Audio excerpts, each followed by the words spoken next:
Bonjour à tous et bienvenue à cette capsule Excel numéro 9. Capsule Excel qui vise à présenter comment construire un polygone de fréquence et un ogive associé à l'étude d'une variable quantitative continue. Donc, si on regarde ici en arrière, on a l'exemple utilisé à la capsule 8, capsule précédente. Donc, étude associée à la variable temps passé sur le cellulaire pour les étudiants. Donc, on utilise le même tableau de distribution pour construire le polygone de fréquence et l'ogive, sauf qu'on ne peut pas utiliser directement les classes qui se trouvent dans le tableau de distribution. Donc, normalement, le polygone de fréquence se construit avec les points milieux. L'ogive se construit avec borne inférieure et borne supérieure.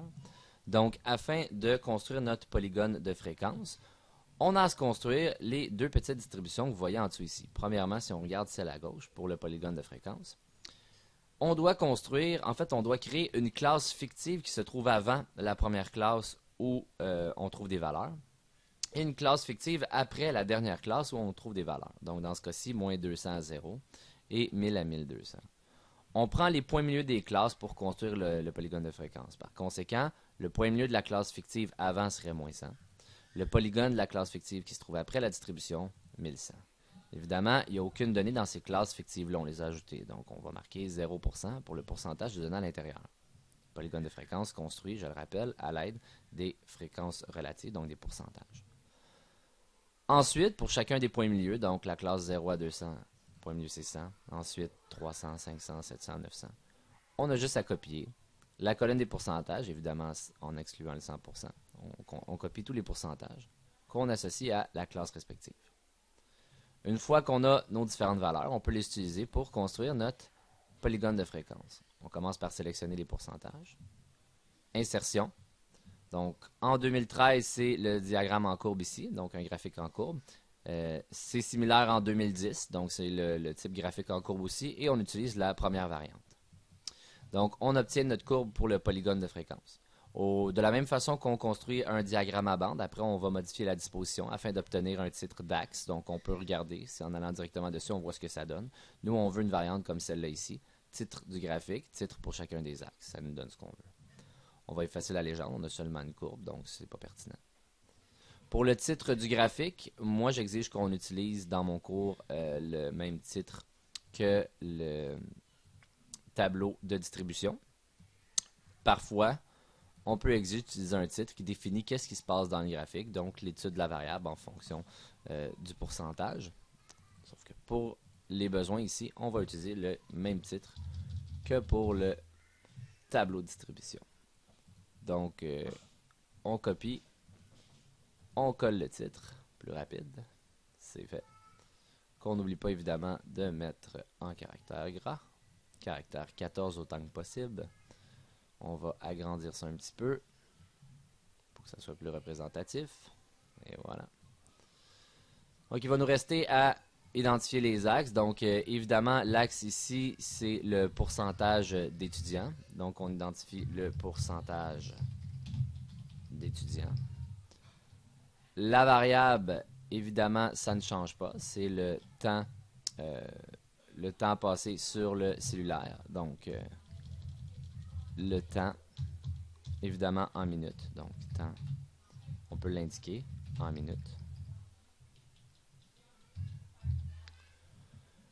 Sauf que si on regarde les éléments qui sont sur l'axe horizontal, on voit que ce n'est pas du tout nos points milieux. Donc ça, il faut les changer. On avait seulement sélectionné les pourcentages pour éviter de se retrouver avec deux courbes quand on a inséré dans le graphique. Donc, bouton de droit, pareil que pour le diagramme à bande, ça ne change pas. Sélectionner des données. Encore une fois, à droite, on peut modifier les éléments sur l'axe horizontal. On les modifie. On va sélectionner les points milieux qu'on a créés ici. OK, on va regarder dans notre graphique. Évidemment, l'axe va avoir été modifié. Donc, voici comment on crée le polygone de fréquence. Dans le cas de l'ogive, le processus est similaire. Donc, on utilise pour l'ogive les bornes, donc dans la seconde distribution à droite ici. On utilise premièrement la borne inférieure de la première classe qu'on va associer avec le début du compte du nombre de répondants. Donc, à 0, à la borne inférieure de la première classe, on va dire qu'on n'a pas encore personne qui a répondu. Ensuite, à la borne supérieure de la première classe, ben là, on a accumulé un certain pourcentage. Ensuite, à la borne supérieure de la deuxième classe, on a accumulé un autre pourcentage, et ainsi de suite. Donc, on va utiliser le pourcentage cumulé, qui est en fait l'ogive, la distribution à l'aide du pourcentage cumulé. Donc, on sélectionne les différents pourcentages cumulés. Insertion. Même type de graphique que pour le polygone de fréquence, la première variante. Encore une fois, on va aller s'assurer qu'il y a un axe, un titre pour l'axe des X, axe des Y, en fait l'axe horizontal, axe vertical. On enlève la légende. On va utiliser le même titre que précédemment, donc ça ne change pas. Donc on va utiliser le titre du tableau. Ça fait l'affaire. Qu'on va mettre en caractère gras, bien entendu. Caractère 14 aussi. On va grossir un petit peu notre graphique pour que ce soit plus représentatif. On va identifier qu'il s'agit bien du pourcentage d'étudiants cumulés. Hein? En fait, donc, pourcentage cumulé d'étudiants. Au niveau de l'axe horizontal, ça ne change pas. Il s'agit toujours du temps en minutes passé sur le cellulaire. Donc, temps en minutes. Les éléments de l'axe horizontal vont devoir être changés pour les bornes qu'on indiquait en avant de chaque pourcentage cumulé dans la nouvelle petite distribution en bas à droite. Donc, sélectionner des données. L'axe horizontal, encore une fois. On va aller sélectionner nos éléments de l'axe horizontal. Donc, pour les besoins, je vais juste déplacer le graphique pour y avoir plus facilement accès. Donc, sélectionner des données. Modifier l'axe horizontal. Je sélectionne les bornes. Et voilà, les bornes ont été insérées dans le graphique. Manque plus qu'une petite chose. 120%, on ne se retrouvera pas souvent avec ça.